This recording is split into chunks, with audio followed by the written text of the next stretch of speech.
Bismillahirrahmanirrahim. Alhamdulillahi rabbil alamin. Allahumma salli ala Sayyidina Muhammadin wa ala ali Sayyidina Muhammad. Allahumma inna nas'aluka salamatan fid din. Ya Allah, ya Tuhan kami bermohon keselamatan buat agama kami. Wa afiyatan fil jasad, dan kesihatan buat tubuh badan kami. Wa ziyadatan fil ilm, dan penambahan pada ilmu kami. Wa barakatan fil rizq, dan keberkatan kepada rezeki kami. Wa taubatan qabla al-maut, ya Allah, dan kurniakanlah kepada kami peluang agar kami dapat bertaubat, ya Allah, sebelum kematian kami. Allahumma rabbana atina fid dunya hasanah. Ya Allah, ya Tuhan kami, kurniakanlah kepada kami kebaikan di dunia. Wa fil akhirati hasanatan wa qina azabannar, dan juga kebaikan buat akhirat kami, dan hindarilah kami daripada azab neraka.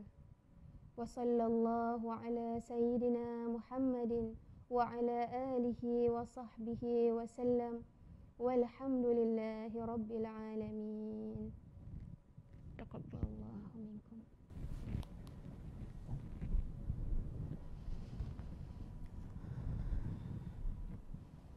Bismillahirrahmanirrahim. Alhamdulillahi rabbil alamin. Hamdan hamidin, hamdan syakirin, hamdan yuwafi ni'amahu wa yukafi'u mazidah. Ya Rabbana lakal hamdu kama yanbaghi li jalali wajhikal karim wa li azimi sultanik. Subhanaka la ilma lana illa ma 'allamtana innaka antal alimul hakim. Ilahi anta maqsudi wa ridaka matlubi. A'tini bal a'tina mahabbataka wa ma'rifatak. Assalamualaikum warahmatullahi ta'ala wabarakatuh. Salam sejahtera saya ucapkan kepada para pendengar dan juga para penonton segmen ini, dan selamat kita memasuki minggu kedua di dalam bulan Ramadan Al-Mubarak ini. InsyaAllah matlamat perkongsian saya pada pagi ini yang penuh keberkatan ini, moga kita dapat sama-sama mempertingkatkan lagi amal ibadah kita, khususnya penghayatan kita dalam berdoa kepada Allah Subhanahu wa taala. Moga kita tidak tergolong daripada golongan orang yang rugi di dalam bulan Ramadan ini. Insya-Allah kita akan mulakan segmen yang bertajuk keindahan berdoa ini dengan mengingatkan kita dengan sepotong ayat Al-Quran di dalam surah Al-A'raf ayat 55. A'udzu billahi minasy syaithanir rajim. Bismillahirrahmanirrahim. Ud'u rabbakum tadarru'an wa khufyah, innahu la yuhibbul mu'tadin. ولا تفسدوا في الأرض بعد إصلاحها وادعوه خوفا وطمعا إن رحمة الله قريب من المحسنين. Sadaqallahul Azim. Yang bermaksud, berdoalah kepada Tuhan kamu dengan merendahkan diri, dengan suara yang perlahan. Sesungguhnya Dia, yakni Allah, tidak menyukai kepada orang yang melampau batas. Janganlah kamu membuat bencana di muka bumi sesudah diadakan perbaikan. Dan bermohonlah kepada Tuhanmu dengan perasaan takut dan penuh harapan. Sesungguhnya rahmat Tuhan itu dekat kepada orang-orang yang berbuat kebaikan. Para hadirin dan hadirat yang dikasihi Allah sekalian, daripada firman Allah Subhanahu wa taala di dalam surah Al-A'raf ini, kita dapat simpulkan intipati penting tentang apakah yang perlu kita adakan di dalam berdoa. Ramai di antara kita yang meremehkan ataupun mengecilkan ibadah doa ini, sedangkan doa ini adalah suatu ibadah yang paling mudah untuk dilakukan, dengan alasan kerana dia tidak mengetahui bagaimana nak bertutur dalam bahasa Arab ataupun tidak menghafal doa dalam bahasa Arab. Para hadirin dan hadirat yang dikasihi oleh Allah, sebenarnya doa itu tidak perlu dalam bahasa Arab pun. Yang penting itu adalah kita menjaga adab-adab berdoa. Iaitu yang pertama, cara kita mulakan doa itu, kita mulakan dengan memuji Allah Subhanahu wa taala, iaitu dengan membaca Alhamdulillahi Rabbil Alamin, sama seperti kita baca di awal surah Al-Fatihah. Kita puji Allah. Kemudian kita susuli dengan selawat kepada baginda Rasul sallallahu alaihi wasallam, iaitu Allahumma salli ala Sayyidina Muhammad wa ala ali Sayyidina Muhammad. Mengapa kita kena perlu membaca selawat?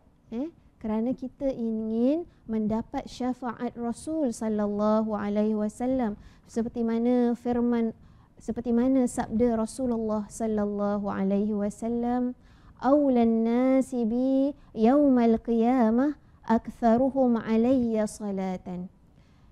Orang yang utama yang mendapat syafaatku, iaitu pertolonganku pada hari kiamat, ialah orang yang paling banyak berselawat ke atasku. Allahumma salli ala Sayyidina Muhammad.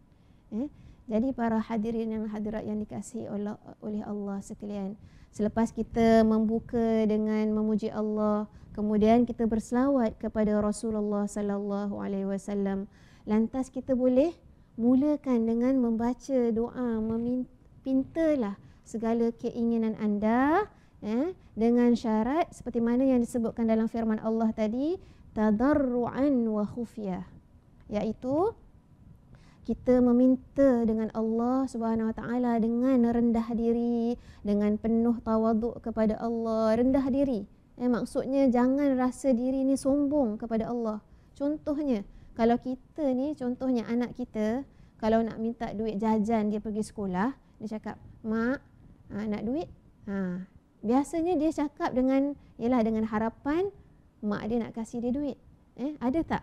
Kalau anak kita minta duit jajannya dengan, contohnya dengan rasa sombong, "Mak, duit mak." Apa perasaan kita? Dia cakap, anak ni, dia nak minta kita duit, dia macam apa?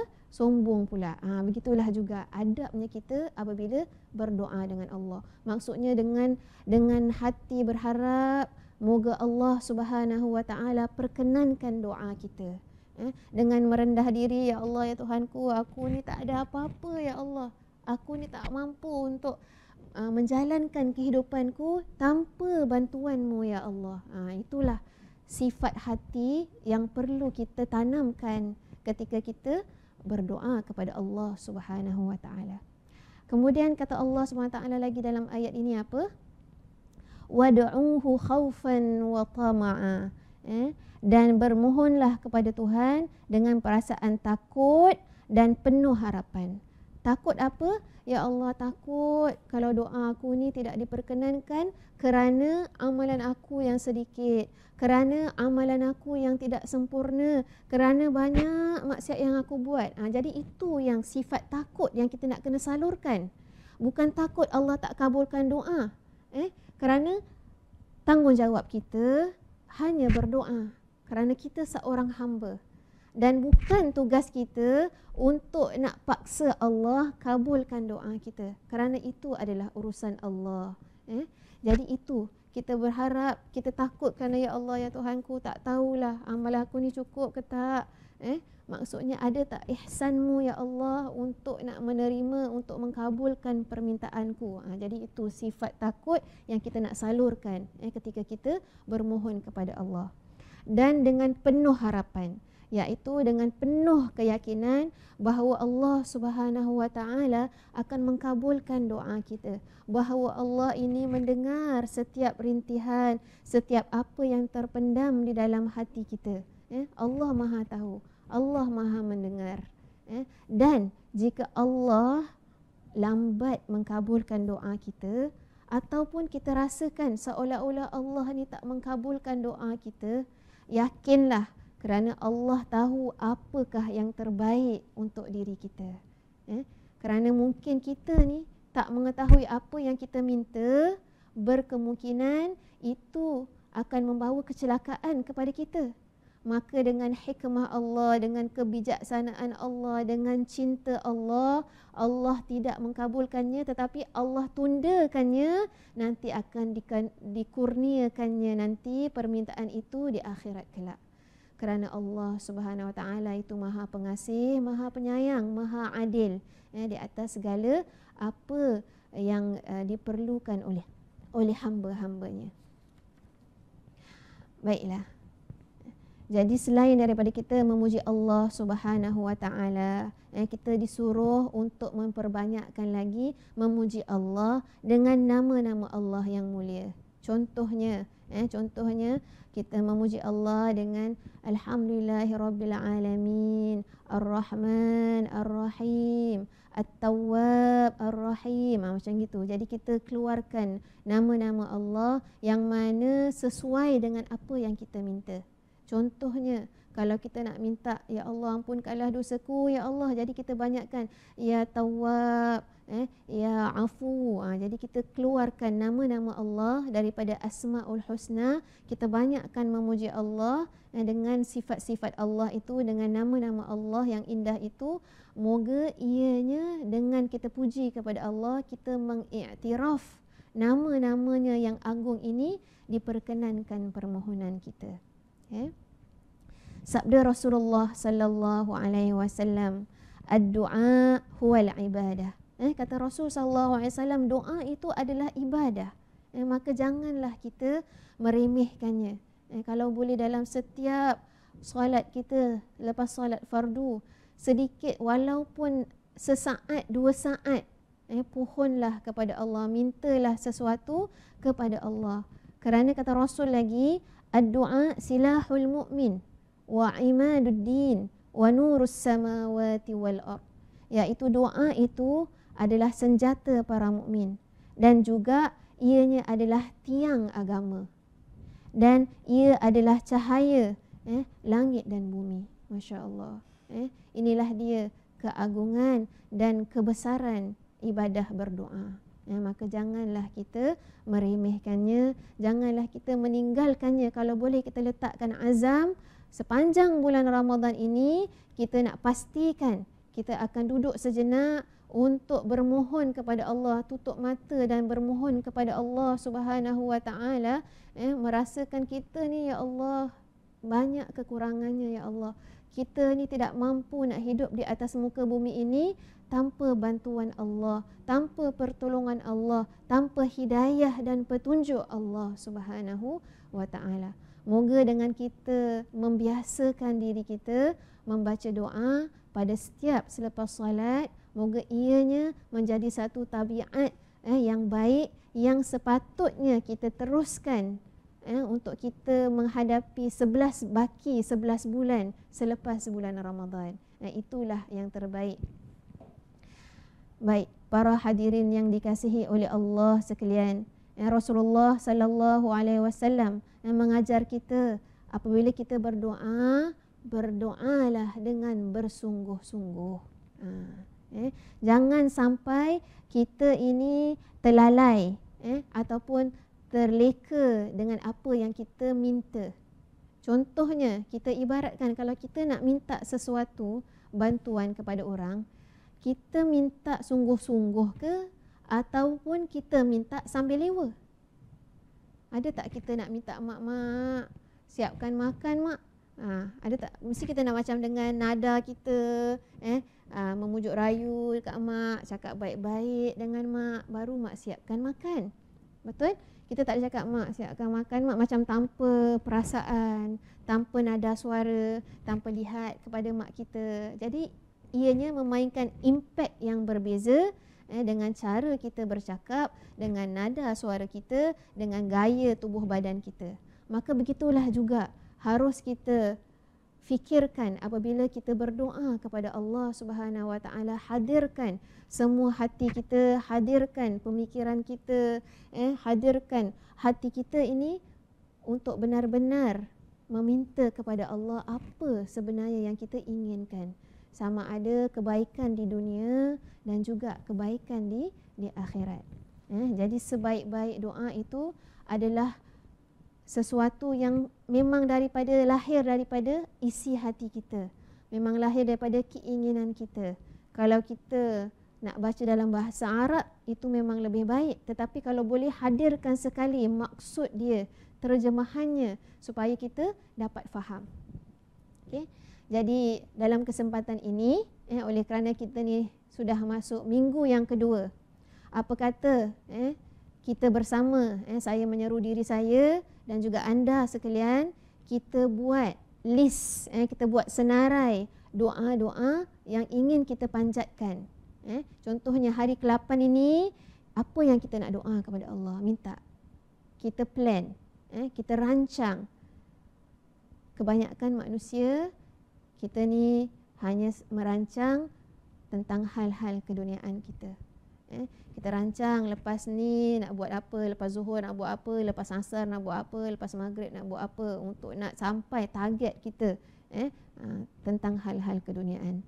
Tetapi kita kurang mengambil perhatian untuk kita nak merancang bagaimana pula nasibku nanti dekat akhirat. Cukup tak saving kita ni dekat akhirat?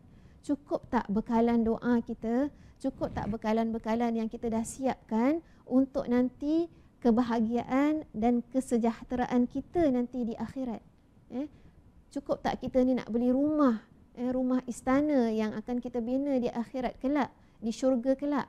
Maka itulah, dengan itu marilah kita sama-sama sematkan niat, terus berdoa, ya Allah, ya Tuhan kami, berikanlah kekuatan kepadaku untuk aku dapat meminta kepadamu yang terbaik di dalam bulan Ramadan ini, dan terus kita istiqamahkan doa itu agar kita dapat panjatkannya di dalam bulan-bulan selepas bulan Ramadan, insya-Allah.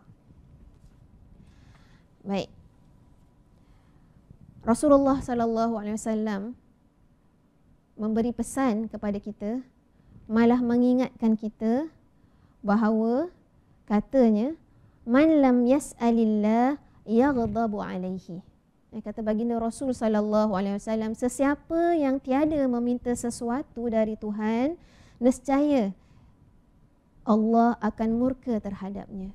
Allahumma salli ala sayyidina Muhammad. Kita lihat, Allah ini sangat kasih sayang kepada kita, sangat bermurah hati kepada kita. Allah ini tak sama sifatnya dengan manusia. Kita kalau ada orang susah ke apa, atau orang jual tisu lah, tiap-tiap hari kita pergi MRT, kita nampak dia selalu datang kat kita, belilah cik, tisu ni $2. Jadi kalau tiap-tiap hari dia minta, walaupun $2 mungkin pada kita sikit, ataupun kita berikan dia $1, Tapi lama kelamaan kalau tiap-tiap hari dia minta, penat juga kita kan. Terasa juga boring ni dah mula timbul. Kenapa kita je, tak ada orang lain ke? Itulah dia perasaan manusia. Namun Allah Subhanahu Wa Taala sebaliknya. Kalau kita tak minta kepadanya, dia rasa hamba ku ni dah sombong ke? Dia rasa dia ni dah cukup ke? Dia rasa dia dah boleh hidup tanpa aku ke? Maka itulah dia. Kalau kita nak ibaratkan perasaan Allah Subhanahu Wa Taala, kalau hambanya tidak meminta kepadanya, tidak berdoa kepadanya. Allahumma salli ala Sayyidina Muhammad. Baik, saya nak kongsikan di sini dalam kesempatan ini di antara doa-doa yang mudah, tetapi doa-doa yang dipanjatkan oleh baginda Rasul sallallahu alaihi wasallam yang pendek tapi padat. Iaitu ini doa yang saya kutip daripada kitab Nasihat Agama dan Wasiat Iman yang dikarang oleh Imam Habib Abdullah Al-Haddad. InsyaAllah. Baik, yang pertama. Bismillahirrahmanirrahim. Allahumma inni as'aluka al-afiyata fid dunya wal akhirah. Ya Allah, ya Tuhanku, aku bermohon keselamatan di dunia dan di akhirat. Jadi kita lihat doa ini pendek. Jadi nak sebutnya pun senang. Kalau tak hafal bahasa Arabnya tak menjadi masalah. Tapi intipatinya sama seperti kita minta Rabbana atina fid dunya hasanah. Jadi kat sini kita hanya minta keselamatan di dunia dan juga selamat di akhirat. Baik, seterusnya doa Rasulullah SAW yang selalu dibacanya adalah Allahumma inni as'alukal huda wat tuqa wal afafa wal ghina. Yang bermaksud, ya Allah, ya Tuhanku, aku bermohon petunjuk huda, iaitu petunjukmu, bimbinganmu, wat tuqa, dan sifat taqwa. Taqwa tu apa? Maksudnya memberikan kita keupayaan untuk melaksanakan perintah Allah dan menjauhi larangan Allah Subhanahu Wa Taala. Jadi itu maksudnya tuqa. Wal afafa, dan kesucian diri. Maksudnya dihindari oleh Allah daripada melakukan kemaksiatan dan dielokkan dengan sifat-sifat yang terpuji. Wal ghina, dan juga minta perlindungan, memohon kepada Allah daripada dan bergantung pada diri sendiri. Maksudnya tidak memerlukan bantuan orang lain. Maksudnya tidak meminta-minta, hanya kita minta kepada Allah Subhanahu Wa Taala. Cukuplah Allah sebagai pelindung kita, yang menjamin kita, yang memberi keselamatan kepada kita. Okey. Baik, seterusnya. Seterusnya, doa ini adalah doa yang selalu kita bacakan apabila kita melihat wajah kita di cermin.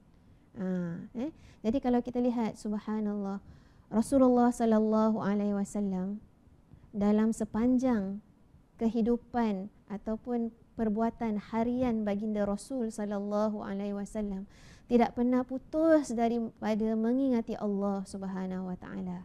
Daripada bangun tidur, kemudian masuk tandas, keluar tandas, tengok wajah di cermin. Apakah doanya?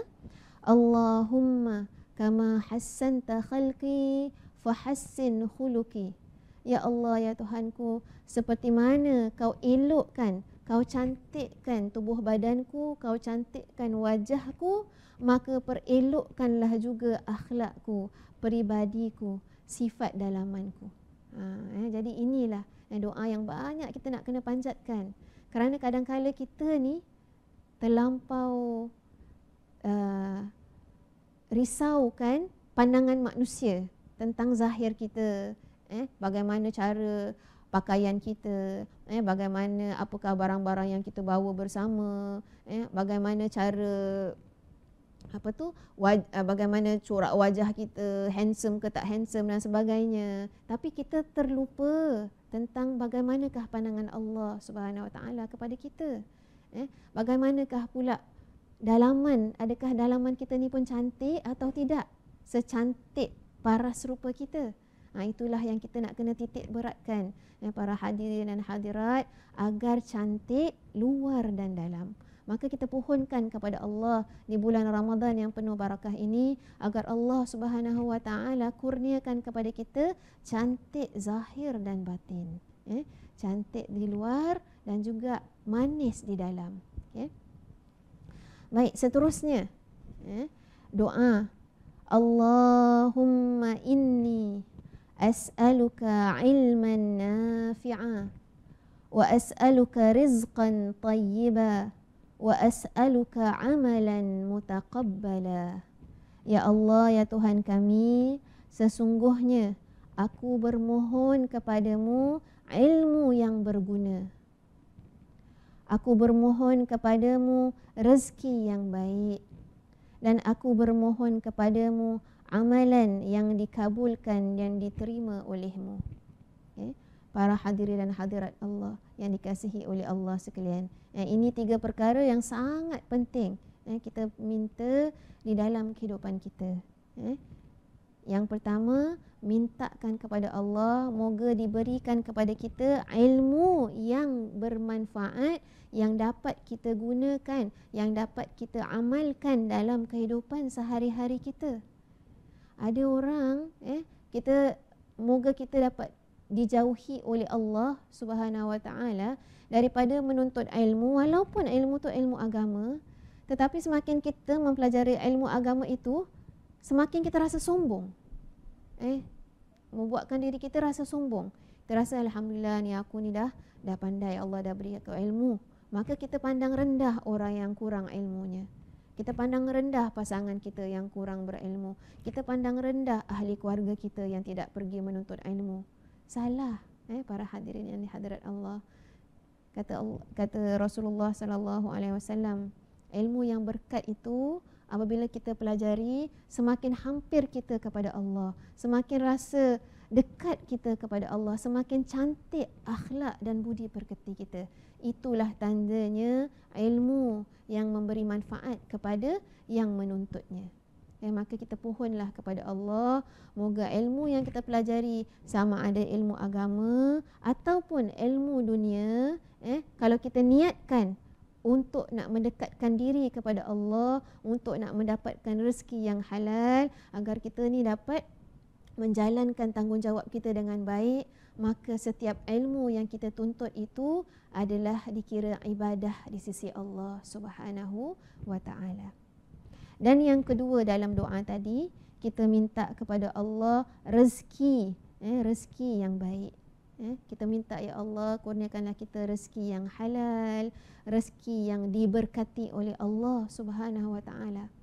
Ramai di antara kita yang risau kalau rezekinya tu tak cukup, lagi-lagi waktu pandemik macam gini, banyak di antara kita yang diuji oleh Allah Subhanahu wa taala dengan tiada pekerjaan, ataupun harus menukar pekerjaan yang lain, di mana mungkin pendapatannya agak susut, dan kita risau. Dalam kita, haruslah kita menerima segala ujian yang Allah Subhanahu Wa Taala berikan kepada kita ini dengan berlapang dada, dengan hati yang rela, kerana sesungguhnya Allah ni nak melihat kita ni, adakah kita ni meletakkan pergantungan kita kepada Allah, ataupun meletakkan pergantungan kita pada pekerjaan kita, ataupun meletakkan pergantungan kita kepada manusia. Kerana Allah Subhanahu Wa Taala lah yang sumber pemberi rezeki.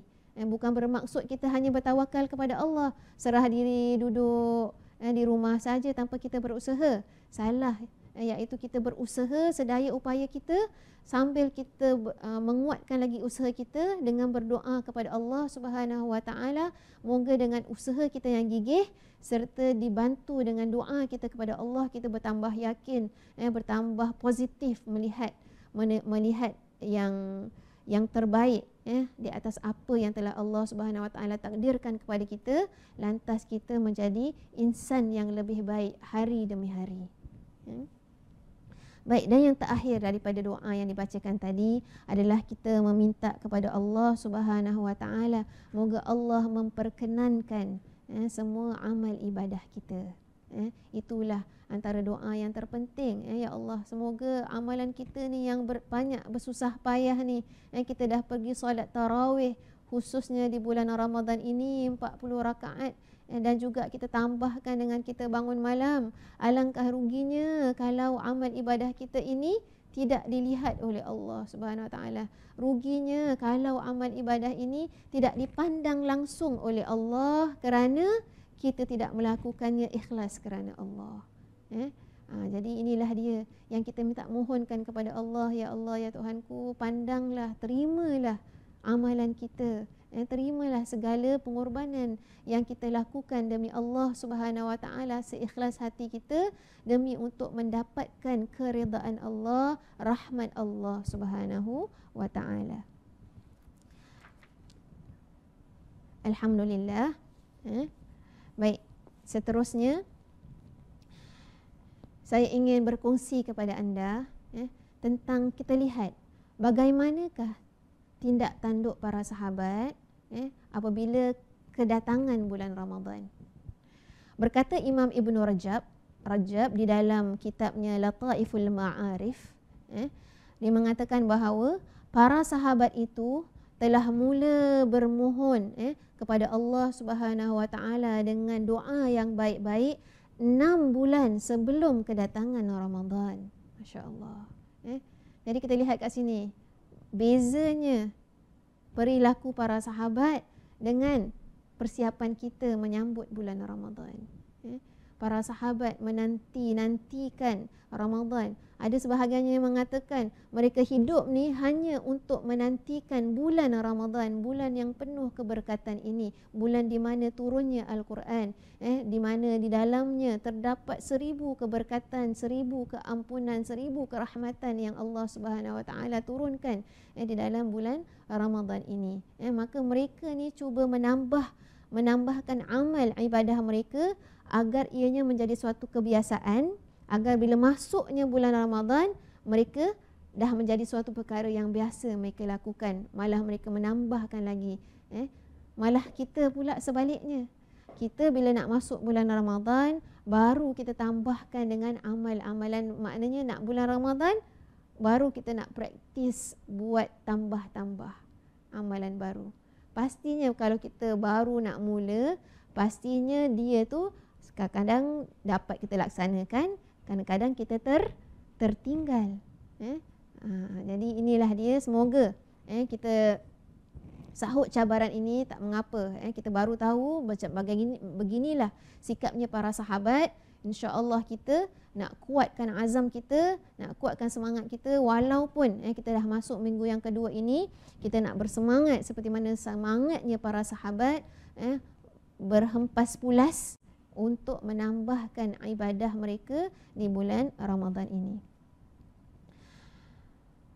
Para hadirin dan hadirat yang dikasihi oleh Allah sekalian, sebenarnya Ramadan ini datang, sebenarnya Ramadan ini adalah penyelamat, bulan penyelamat kepada kita, dan bulan di mana kita dapat memberi impak yang terbaik buat diri kita sendiri, bagaimana seorang hamba sepatutnya dia melalui hari-harinya di dalam kehidupannya.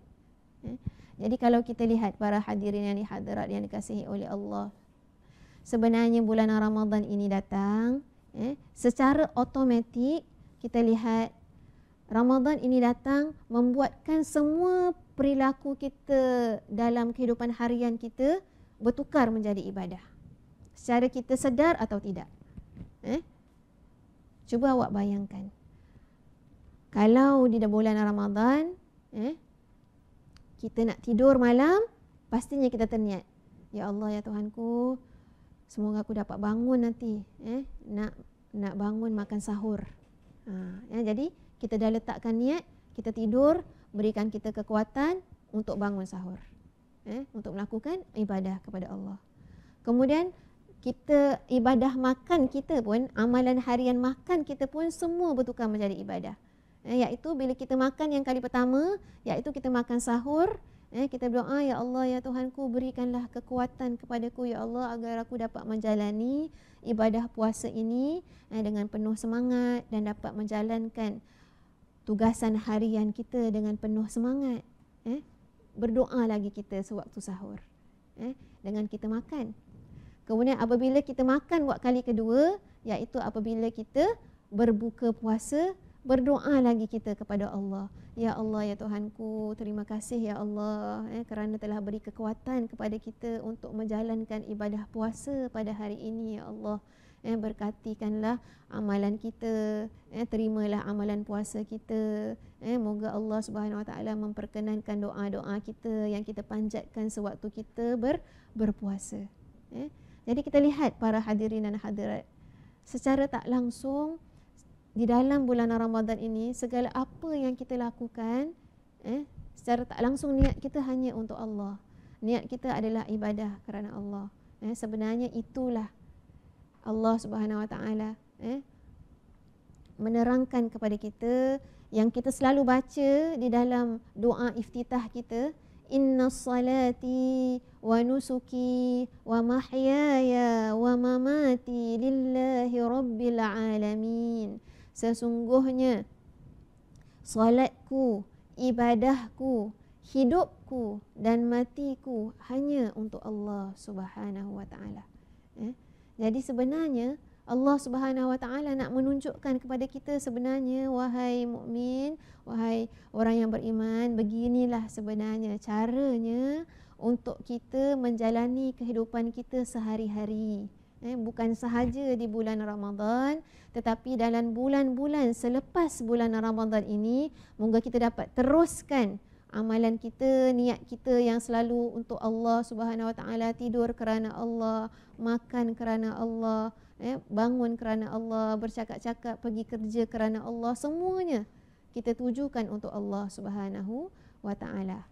Maka inilah dia. Moga dengan madrasah Ramadan yang kita lalui ini, kita dapat mencapai matlamatnya, la'allakum tattaqun. Semoga kita tergolong di dalam golongan orang-orang yang bertakwa kepada Allah Subhanahu Wa Taala.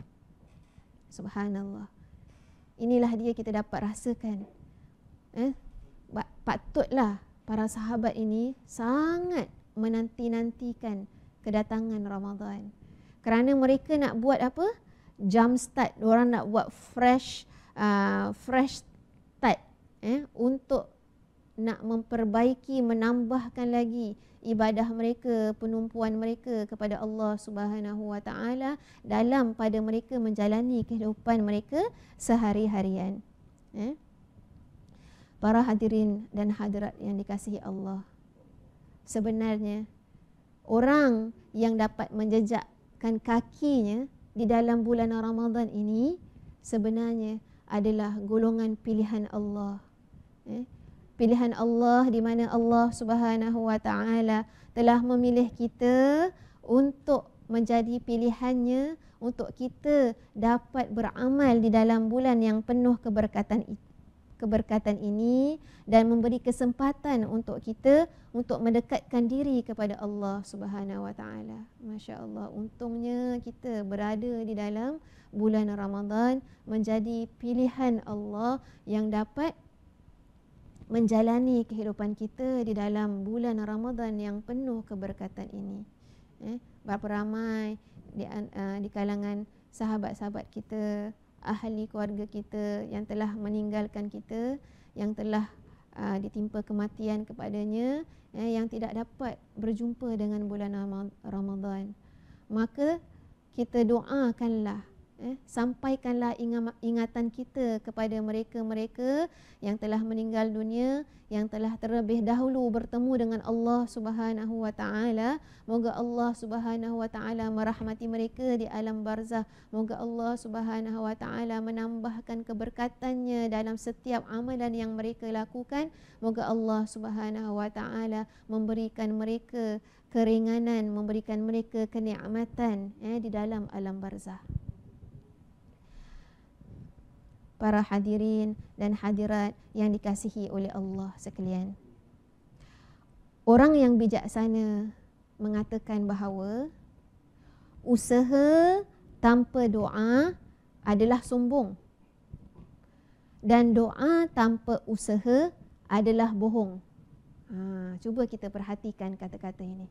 Saya ulang sekali lagi.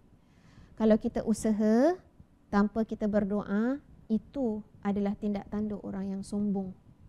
Namun kalau kita berdoa tanpa kita awali dengan usaha, ia adalah suatu perkara yang bohong. Inilah dia kata para hukama, para alim ulama, para salihin. Doa ini sebenarnya merupakan ubat. Ubat untuk apa? Ubat untuk hati dan jiwa yang hampa. Kalau kita dalam contohnya diuji oleh Allah Subhanahu Wa Taala dengan kegagalan, ataupun diuji oleh Allah dengan suatu ujian yang berat untuk kita tanggung, maka sebenarnya doalah yang dapat menenangkan hati kita, dapat merelakan hati kita atas apa ujian yang Allah Subhanahu Wa Taala turunkan kepada kita. Doalah juga merupakan ubat bagi fikiran yang bimbang. Berapa banyak di antara kita dalam keadaan sekarang ini yang selalu merasa bimbang, selalu merasa risau tentang apa? Keselamatan diri kita, kesihatan kita, keselamatan ahli keluarga kita, anak-anak kita dan mereka-mereka yang kita sayangi. Maka bagaimanakah cara untuk kita mengatasi rasa bimbang ini? Iaitu dengan berdoa kepada Allah Subhanahu Wa Taala. Kalau kita salurkan bimbang kita itu kepada Allah, Allah lah yang memberi perlindungan. Allah lah yang kita minta sumber daripada Allah lah penyakit ini, dan kepada Allah lah tempat kita memohon perlindungan daripada makhluk ciptaan Allah ini. Doa juga adalah ubat bagi hati yang terluka. Para hadirin dan hadirat yang dikasihi oleh Allah, kalau hati kita terluka, susah, memang susah untuk kita nak ubati. Kalau hati ni dah disakiti, susah untuk kita nak baik pulihkan hati ini. Namun dengan kekuatan doa ini, dia dapat membuatkan hati kita ini teguh, membuatkan hati kita ini terus kental dan terus dapat berjuang, melihat matlamat hidup, melihatkan kepentingan hidup dengan Allah Subhanahu Wa Taala. Apabila kita bersendirian, tidak ada orang yang sebaik-baiknya yang akan menemani kita kecuali Allah Subhanahu Wa Taala. Maka mohonlah kepada Allah, dialah sebaik-baik, ni'mal maula wa ni'man nasir. Allah lah sebaik-baik tempat kita mengadu, tempat kita menuju kepadanya, tempat kita kembali kepadanya, merintih, mengadu segala kerisauan kita, segala masalah kita, segala gundah gulana yang ada di dalam hati kita.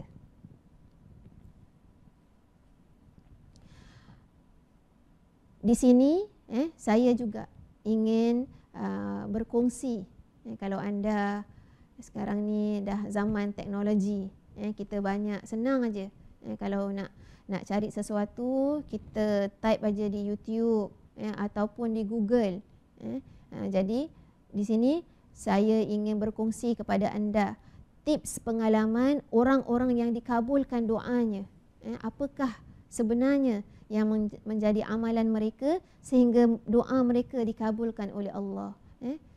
Sebenarnya untuk doa dikabulkan oleh Allah tak semestinya daripada orang-orang alim sahaja. Semua doa orang biasa juga diperkenankan oleh Allah Subhanahu Wa Taala, asalkan yang pertama niatnya ikhlas kerana Allah Subhanahu Wa Taala, itu yang pertama.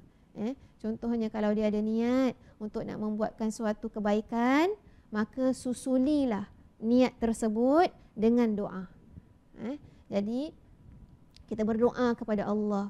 Contohnya kita berdoa kepada Allah, kita ada niat, ya Allah, ya Tuhanku, kalau kalau diberi kesempatan kepadaku, ya Allah, aku ingin berbakti kepada ibu bapaku, aku ingin jaga ibu bapaku sewaktu mereka nanti dah uzur. Kalaulah mereka uzur, aku ingin berbakti, berikanlah peluang kepadaku untuk berbakti kepada ibu bapaku di saat-saat akhir mereka.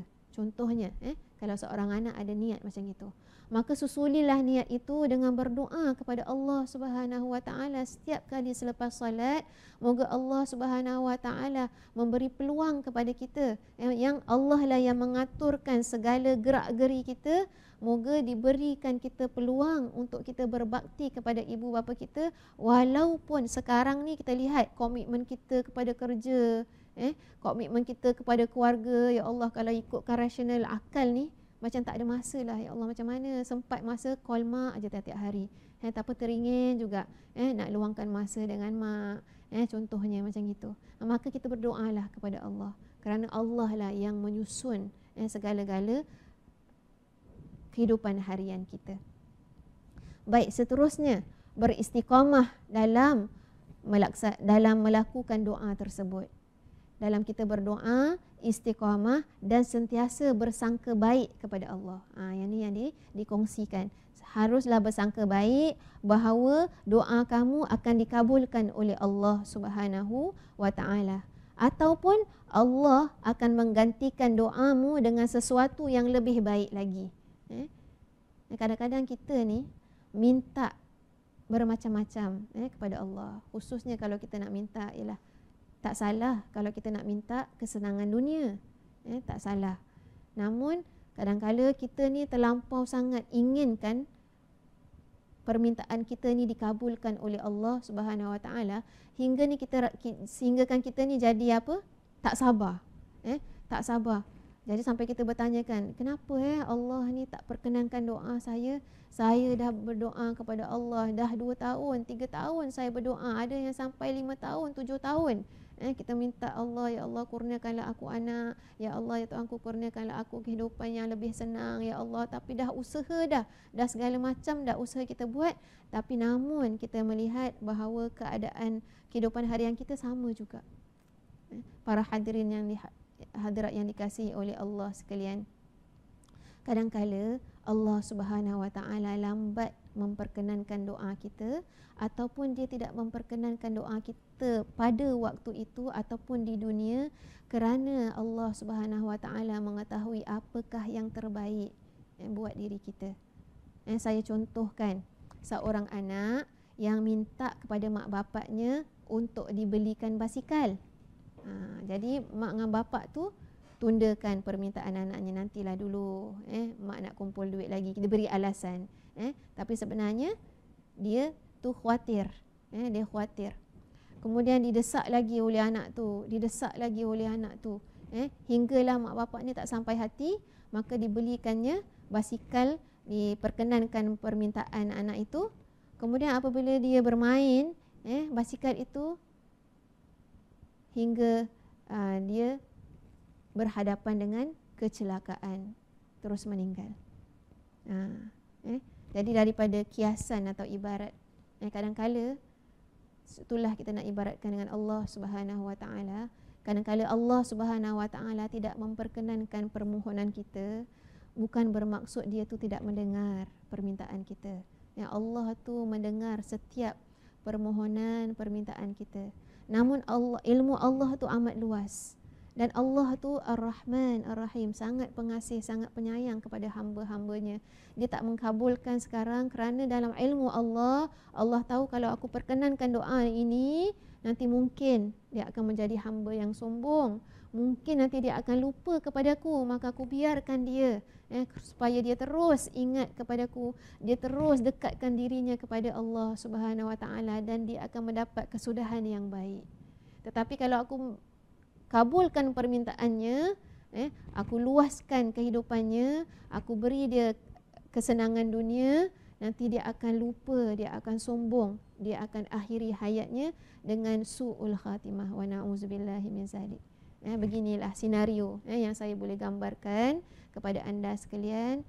Haruslah kita sentiasa berbaik sangka dengan Allah Subhanahu Wa Taala. Tugas kita hanya meminta kepada Allah, kerana kita seorang hamba. Seorang hamba yang kita tak punya apa-apa. Yang kita punya adalah amal ibadah kita itu saja yang kita punya. Tapi semua kecerdikan, kepandaian, kemampuan, kekuatan yang kita ada ini semua adalah pinjaman Allah Subhanahu Wa Taala. Jadi banyak sangat kita ni kekurangan, yang kita perlukan bantuan Allah, yang kita perlukan rahmat Allah, yang kita perlukan bimbingan Allah Subhanahu Wa Taala agar kita dapat menjalani kehidupan ini dengan sempurna mengikut apa yang diridai oleh Allah Subhanahu Wa Taala. Baik, para hadirin dan hadirat yang dikasihi oleh Allah sekalian, di sesi yang akhir ini ingin saya kongsikan bersama beberapa amalan yang dibacakan oleh para anbiya sewaktu mereka ditimpa kesusahan, sewaktu mereka ditimpa ujian Allah Subhanahu Wa Taala. Yang pertamanya adalah doa Nabi Yunus alaihi salam. Mungkin pastinya anda ada selalu pernah mendengar kisah Nabi Yunus yang diuji oleh Allah dengan ditelannya ikan hiu. Jadi ditakdirkan oleh Allah Subhanahu Wa Taala Nabi Yunus ini hidup di dalam perut ikan paus lah, dikatakan tu. Dan apakah zikirnya Nabi Yunus alaihi salam yang berada di dalam kegelapan perut ikan, dan perut ikan ni pula berada di bawah lautan, kerana ikan tu besar, dia tak boleh dekat atas, jadi gelap dalam kegelapan yang gelap. Jadi apakah yang dibaca oleh Nabi Yunus alaihi salam? La ilaha illa anta subhanaka inni kuntu minaz zalimin. Jadi diulangi, la ilaha illa anta subhanaka inni kuntu minaz zalimin. Tidak ada Tuhan kecuali Engkau, Maha suci Engkau, sesungguhnya aku ini telah menzalimi diriku sendiri. Jadi inilah yang kita ucapkan, kita jadikan dia zikir, doa yang kita jadikan zikir itu, sehingga Allah Subhanahu Wa Taala memberi kelapangan kepada kita. Baik, yang kedua, doa Nabi Ibrahim alaihi salam tak kala baginda ingin dicampakkan ke dalam api oleh Raja Namrud, maka baginda Nabi Ibrahim alaihi salam membacakan doa hasbunallah wa ni'mal wakil, ni'mal maula wa ni'man nasir. Hasbunallah wa ni'mal wakil, cukuplah Allah itu yang menjadi pelindungku, yang menjadi yang merupakan nikmat pelindungku. Ni'mal maula wa ni'man nasir, dialah sebaik-baik Tuhanku, dialah sebaik-baik pendampingku, dan dialah sebaik-baik tempat aku meminta pertolongan. Jadi maksudnya Nabi Ibrahim AS meletakkan pergantungan 100% kepada Allah Subhanahu Wa Taala. Tidak ada perkara yang mustahil di mata Allah Subhanahu Wa Taala. Tidak ada perkara yang mustahil. Kalau Allah Subhanahu Wa Taala ingin wabak COVID ini berakhir di bulan Ramadan ini, kerana keberkatan umat Islam semua berdoa dengan ikhlas meminta perlindungan daripada Allah Subhanahu Wa Taala, moga Allah Subhanahu Wa Taala mengangkat ujian Allah yang Allah turunkan kepada kita semua, yang Allah turunkan kepada dunia ini. Baik, seterusnya doa Nabi Muhammad sallallahu alaihi wasallam ketika baginda menghadapi ujian Allah, ketika terasa berat bebanan dakwah yang dipikulkan oleh baginda Rasul sallallahu alaihi wasallam, ketika baginda rasa perlukan kekuatan oleh Allah daripada Allah Subhanahu Wa Taala, iaitu la ilaha illallahul azimul halim, la ilaha illallahu rabbul arsyil azim, La ilaha illallah rabbus samawati wal ardi wa rabbul arsyil karim. Jadi kita lihat dekat sini, la ilaha illallah ini diulangi 3 kali. Saya ulangi, la ilaha illallahul azimul halim. Tidak ada Tuhan kecuali Allah yang maha agung lagi maha penyantun. Moga dengan sifat Allah, nama-nama Allah Al-Halim ini, Allah permudahkan, Allah keluarkan kita daripada kesusahan yang sedang kita berada di dalamnya. Kemudian, la ilaha illallah rabbul arsyil azim. Tidak ada Tuhan kecuali Allah, Tuhan yang memiliki arasy yang agung. Jadi kita bersaksikan kepada Allah, Allah lah yang pemilik segala kemampuan, Allah lah yang pemilik segala kekuasaan, yang memiliki segala ketentuannya, agar Allah Subhanahu Wa Taala sajalah yang dapat meringankan ujian yang sedang kita pikul. Dan yang terakhir, la ilaha illallah rabbus samawati wa rabbul ardi wa rabbul arsyil karim. Kita bermohon kepada Allah, minta perlindungan kepada Allah. Tuhanlah yang mentadbir langit dan bumi dan yang mentadbir segala sesuatu. Jadi kita bermohon kepada Allah, moga Allah Subhanahu Wa Taala tadbir kehidupan kita. Semoga Allah beri bantuannya agar kita dapat menjalani kehidupan sehari-harian kita dengan rahmat Allah, dengan bantuan Allah, dengan keridaan Allah Subhanahu Wa Taala. Alhamdulillah, dengan perkongsian yang sedikit ini, moga ia dapat memberi manfaat kepada saya, diri saya dan juga kepada anda sekalian, para pendengar yang dikasihi oleh Allah. Jangan sekali-kali kita abaikan, kita remehkan doa ini. Dan saya ingin menutup perkongsian kita pada hari ini dengan membacakan kepada anda doa taubat yang seharusnya kita hayati, kita selami maknanya. Bismillahirrahmanirrahim. Ila stulil firdausi ahla wala aqwa ala naril jahimi. Allah fahabali taubata waghfir zunubi fa innaka ghafiru zambil azimi. Tuhanku, aku tidak layak untuk syurgamu, tetapi aku tidak pula sanggup menanggung siksa nerakamu. Dari itu kurniakanlah ampunan kepadaku, ampunkanlah dosaku.